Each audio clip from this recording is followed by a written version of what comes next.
A Cedro Mineração é especialista na extração, beneficiamento e comercialização do minério de ferro. Nossa atuação é pautada por investimentos em tecnologia, pesquisa e desenvolvimento de produção sustentável. Fomos uma das primeiras mineradoras do estado a ter sua antiga barragem de rejeitos descaracterizada pela ANM, além de apoiarmos e investirmos em várias ações sociais. Cedro, na vanguarda da mineração. Por que mesmo eu escolhi medicina? Para cuidar das pessoas, não foi? Sim, claro. Mas é muita coisa. Não vai sobrar tempo para mais nada? Não precisa mais ser assim. Você vai ver. A Afya é o maior hub de educação e soluções digitais para médicos. Acompanhamos toda a sua jornada, do sonho à formação, da formação à prática, da prática à realização. Afya, viva o melhor da medicina. Olá a todos e a todas, obrigada por estarem aqui conosco hoje para falar sobre um tema muito importante do nosso ISD Summit, que é adaptação às mudanças climáticas. E para falar sobre infraestrutura resiliente, eu vou receber aqui hoje Natália Marcassa, CEO do Move Infra. Obrigada, Natália, é um prazer ter você aqui com a gente. Olá, Renata, é um prazer estar aqui com você e com a sua audiência para a gente falar de um tema que é tão necessário, né? Para além dos temas mais corriqueiros de infraestrutura, que a gente já sabe da necessidade que a gente tem de infraestrutura no país, a gente tem um desafio agora de lidar com a adaptação. Exatamente. Daí, acho que só para colocar todo mundo na mesma página, Natália, ao longo dos últimos anos, o mundo falou muito sobre mitigar as emissões, né? Sobre reduzir as emissões de carbono. No entanto, as mudanças climáticas elas já estão acontecendo e trazem essa necessidade de adaptação. O que é essa adaptação? Adaptar a nossa infraestrutura às mudanças climáticas. Então, considerando que os eventos climáticos extremos eles vão ser cada vez mais frequentes, o que a gente precisa mudar para, no caso de acontecer os eventos climáticos, a população não ser tão afetada, a nossa infraestrutura não ser destruída. E nesse sentido, Natália, eu queria que você desse um panorama geral de como você vê as empresas de infraestrutura no Brasil hoje se adaptando a essa questão. Excelente pergunta, Renata. Assim, no Move Infra, né? O Move Infra ele é um movimento das maiores empresas de infraestrutura do país, né? Para ser parte do movimento do Move, tem que ser listado na bolsa e tem que fazer parte do índice de sustentabilidade, né? Da B3 também. E uma das últimas discussões que a gente veio fazendo estava muito pautado sobre descarbonização, né? Como que a gente faz para descarbonizar o setor, que também é muito importante, continua sendo muito importante, né? Porque a gente tem uma meta, né, até 2050 de realmente manter a temperatura do país elevada entre 1,5 e 2 e não passar disso. E como que a gente faz isso? Descarboniza ou mitiga essas emissões. E o setor de transportes não é um dos mais emissores, mas é bastante ainda. É bastante ainda. Então, a gente faz parte de todo esse movimento de transição ecológica, né? A gente vê já, por exemplo, né, nas rodovias da Eco-Rodovias, tem todas as rodovias no sistema de parada e atendimento ao usuário, tem o carregador elétrico, né? A Santos Brasil, agora, ela está fazendo algo que é super interessante. Eu fui lá conhecer, eu ainda não sabia que existia isso. O porto está todo eletrificado. Então, todo o sistema de carga e descarga de container, que são os portainers, hoje eles são eletrificados, né? Então, a gente tem um desafio agora de fazer as duas coisas. A gente tem que diminuir as emissões de carbono, mitigar elas, e, de outro lado, olhar para a nossa infraestrutura, né? E a resiliência dela. E o que significa, basicamente, isso? Né, para a nossa audiência, que às vezes não é tão especializada nesse assunto, né? Vou dar 2 exemplos. Por exemplo, quando a gente está numa rodovia e a gente viu, né, os desastres climáticos agora no Rio Grande do Sul e a ponte foi levada, é porque aquela ponte não tinha a altura necessária para a gente dar conta dessa enchente, enfim, de todo o movimento de águas que teve ali. Então, ela não tem a resiliência ao clima necessária, né? Por exemplo, um outro exemplo real, a gente viu ali o deslizamento das encostas da rodovia 101 no desastre do litoral norte, em São Paulo, né, no começo do ano passado, né? O que foi aquilo? Aquilo também as encostas e toda a infraestrutura que a gente faz para segurar essas encostas quando a gente faz o empreendimento de transporte, seja uma rodovia ou uma ferrovia que passa por ali, ela não estava suficientemente adaptada para dar conta daquele evento climático, né? Então, adaptar essas infraestruturas, na verdade, é usar um pouco da estatística, é assim que a gente faz. Geralmente, a gente desenvolve o volume, o tamanho dessas infraestruturas em relação a uma chuva decamilenar. Então, assim, é bastante conservador. Não era para a gente estar vendo isso que a gente está vendo. Mas por que a gente está observando isso? Porque os efeitos climáticos eles estão acontecendo de maneira muito mais rápida do que se previa, né? Então, não é mais decamilenar, algo que a gente achasse que aconteceria dessa maneira, às vezes está acontecendo a cada 5 anos. Então, a gente vai ter que realmente ser mais conservador ainda na hora de projetar esses investimentos em infraestrutura para que eles sejam resilientes às mudanças climáticas. E daí a minha pergunta é exatamente sobre como fazer essa projeção, né, Natália? Que, como você falou, a gente vai fazer uma projeção, a gente pega dados históricos, você pensa o quão conservador ou agressivo quer ser, mas a gente está num momento que, assim, talvez o histórico, quando a gente pensa em mudança climática, ele, assim, não serve mais como base. Como que a gente faz isso? Não, você tem toda a razão, né? A gente não pode mais prever da maneira que a gente previa antes, né? Esses eventos climáticos. Então, o que a gente está fazendo para melhorar esse processo, né? Uma base de dados que é pública do próprio Banco Mundial, e ela é de todos os países que eles têm parcerias, então a gente consegue entender um pouco da previsão para frente. Como que isso deve acontecer para frente? Então, são modelos matemáticos que estão começando a olhar mais para frente do que para trás, como a gente fazia antigamente. Além disso, a gente está fazendo em várias rodovias e ferrovias que já estão ali, e mesmo em portos, a gente está ligando centros de controle operacional. Para quem já conheceu um centro de controle operacional, né? Ele é muito parecido com o que às vezes a gente vê mais em imagem, que é da polícia ali, tem todas as câmeras. No centro de controle operacional das infraestruturas, a gente tem uma mesa daquela onde a gente consegue ver todas as câmeras da rodovia, todas as câmeras da ferrovia, do porto, que incidente que está acontecendo ali, para já conseguir mandar o socorro. A gente está adicionando nesse processo agora todo o sistema meteorológico ao redor, para que a gente também consiga, para além de projetar, ser eficiente na emergência, né? E começar a entender como que está funcionando esses movimentos na hora da gente projetar. Então, a gente está olhando mais o futuro do que a gente olhava. E isso traz, Renata, um componente. Eu sou economista, né? Enquanto a gente fala de economia, a gente fala de risco e de incerteza, né? Risco é aquilo que a gente consegue medir, né? E geralmente a gente consegue segurar aquilo que a gente consegue medir, né? Quando a gente tem uma incerteza muito grande, a gente não consegue medir, porque é um evento que é incerto, e a gente começa a ter dificuldade, inclusive, de ter seguros para isso. Então, todos os empreendimentos de infraestrutura, eles são obrigados a ter seguros de responsabilidade civil contra terceiros, para justamente se ocorre um incidente, né?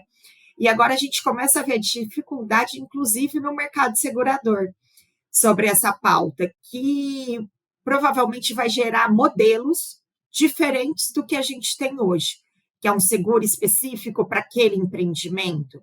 A gente vai precisar começar a pensar em seguro para catástrofes.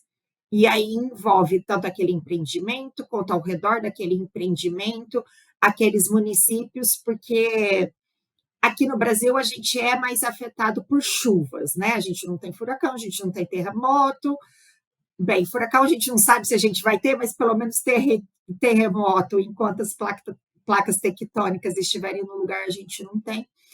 Mas isso traz essa incerteza da água, ela não para naquele empreendimento, ela vai para a cidade, ela vai para o outro estado. Então, a gente precisa começar a pensar em um planejamento integrado E daí, das quando infraestruturas.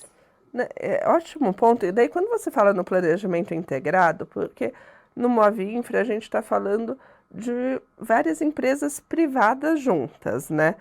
Como que, depois eu vou entrar na parte do contrato de concessão, mas só imaginando essa integração, as empresas privadas elas têm um papel importante, mas a gente também precisa dos governos, né? Municipais, estaduais, federais.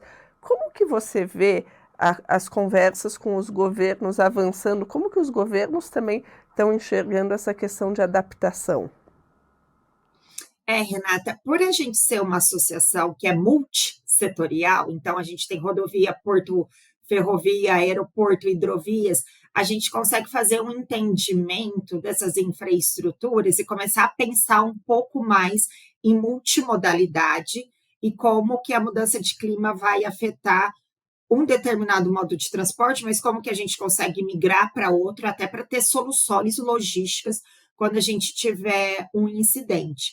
E agora o que a gente precisa começar a fazer é justamente integrar esse diálogo com o município, principalmente, porque é onde a gente tangencia a infraestrutura, né? O equipamento ele está ali no município, e a gente vê um grande problema de drenagem no Brasil. A gente tem um problema sério de drenagem no Brasil. E é aonde a gente mais tem que fazer esse olhar. E os municípios eles estão começando a atentar para isso. Lógico que os custos são altos, né?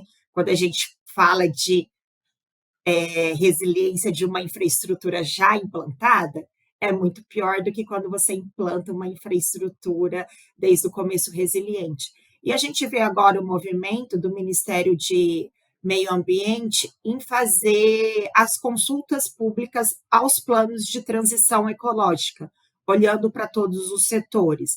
Então, é algo que a gente está vendo pipocar as iniciativas, mas a gente vai precisar que isso realmente seja colocado em prática, coisa que a gente ainda não está vendo. Entendi. E daí, quando a gente pensa nos contratos de concessão no Brasil, Natália, e se eu falar besteira, me corrija, mas eu lembro da época que eu trabalhei com isso, que são contratos de longo prazo, que você tem um CAPEX pré-estabelecido para fazer tais investimentos. E talvez, muitos desses contratos foram feitos numa época onde os efeitos das mudanças climáticas não eram tão evidentes como são hoje.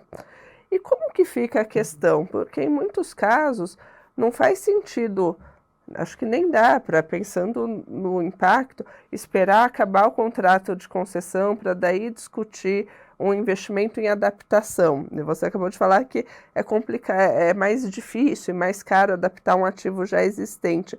Como que fica uma conversa, assim, tem uma abertura para a gente pensar que, ao mesmo tempo, por mais caro e difícil que seja, quando um risco ele se tornou iminente, se você não fizer, é pior, né? Que se tiver algum evento climático que assim, estragar sua infraestrutura, o dano pode ser muito maior do que um CAPEX preventivo. Como que fica essa questão nos contratos existentes?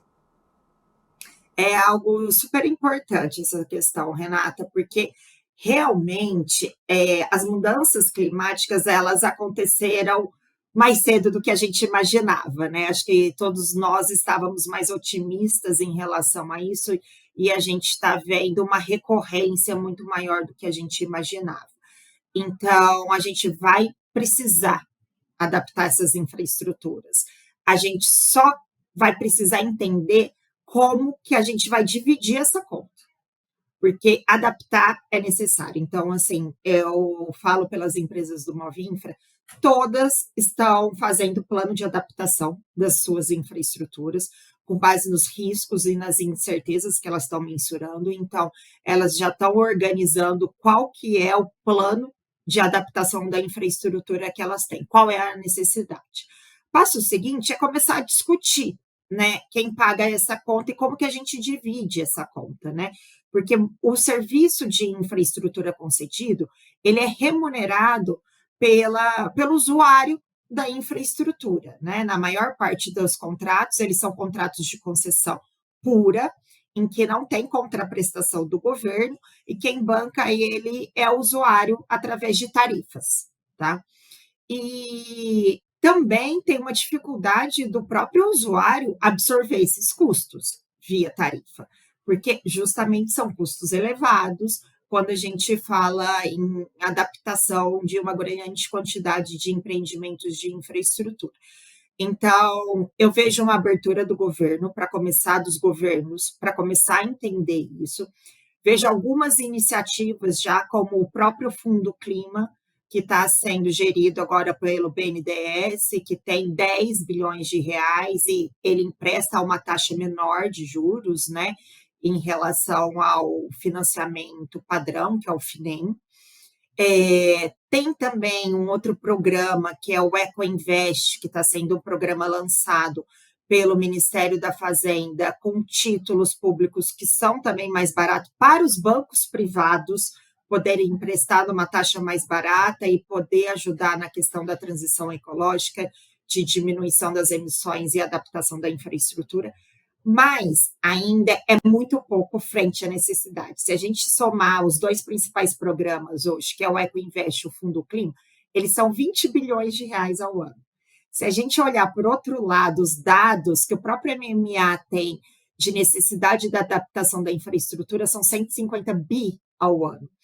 Então, a gente realmente tem um gap da necessidade para o que está sendo fornecido. Então, acho que a gente vai ter que, da mesma maneira que a mudança climática intensificou, a gente vai ter que intensificar o olhar para esses recursos, porque eles são inevitáveis de serem feitos, esses investimentos, né? Até porque, quando eles não são feitos, vou dar um exemplo, né?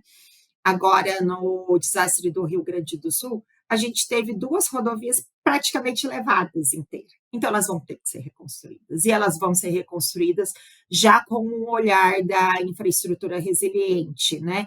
As empresas rapidamente já fizeram o reestabelecimento do fluxo e agora a gente tem que fazer o investimento de longo prazo. Então, a gente vai precisar de fontes, inclusive, eu acho que é a discussão da COP, fontes internacionais, porque como que a gente faz isso com um olhar para os países em desenvolvimento ainda, né, também. Exatamente. Daí você deu o exemplo das rodovias no Rio Grande do Sul, mas tem um aeroporto que vai ficar meses fechado também. Quando a gente pensa em portos, tem toda a questão de aumento do nível dos oceanos também. Então, assim, não tem ativo de infraestrutura que está livre dessa questão de mudanças climáticas. E foi ótimo você falar do financiamento, que isso torna, assim, a conta ela é muito alta e é sempre aquela questão, né? A probabilidade aumentou, mas ainda é uma probabilidade, né? Então tem toda essa dificuldade de você, o que eu vou priorizar agora, né? Então, eu acho que vai ser o grande tema, a gente vê aqui na Exame que vai ser o grande tema dos próximos anos, essa questão de adaptação, e é um tema que, de repente, como você falou, surgiu muito mais rápido do que a gente estava esperando essa necessidade, e acho que tem muitas questões importantes que ainda precisam ser discutidas. Você citou do seguro, super importante, e mesmo do lado do financiamento também, não é? Que assim, o banco que está financiando essas obras, ele também quer se proteger dos riscos de mudanças climáticas. Então, acho que cada vez mais essa agenda vai ganhar notoriedade. Com certeza. E é algo que a gente não pode não fazer. A gente só vai descobrir como fazer, Renata, nos próximos anos. E o custo de não fazer é sempre maior, né? Assim, a gente fica, infelizmente, postergando. E aqui a gente só está falando do custo financeiro, mas quando a gente pensa em tragédias, tem custos sociais e perdas sociais que a gente precisa pensar de uma vez por todas como evitar. Não dá para ficar esperando o próximo desastre acontecer, a gente precisa se antecipar a isso. Não, com certeza a gente está assim, aqui numa pauta de adaptação da infraestrutura, mas lidar com as emergências é algo que está muito no nosso radar, como cada vez ser mais eficiente para lidar com as emergências, para que a gente tenha menos vidas perdidas, né? Acho que esse é um esforço de todos. Obrigada, Natália. Acho que essa é aquela pauta que a gente ainda vai falar muito nos próximos anos. A gente espera ver essa pauta avançando. Obrigada por estar aqui com a gente e espero contar com você para nos ajudar a entender o avanço dessa pauta nos próximos anos e também a ajudar a conectar todos os atores que são necessários para a gente fazer essa pauta avançar. Conte com o Move Infra, Renata, a gente aqui respira essa pauta, é um dos nossos pilares e a gente sabe a importância que esse assunto tem para o país. Obrigada, Natália, obrigada a todos.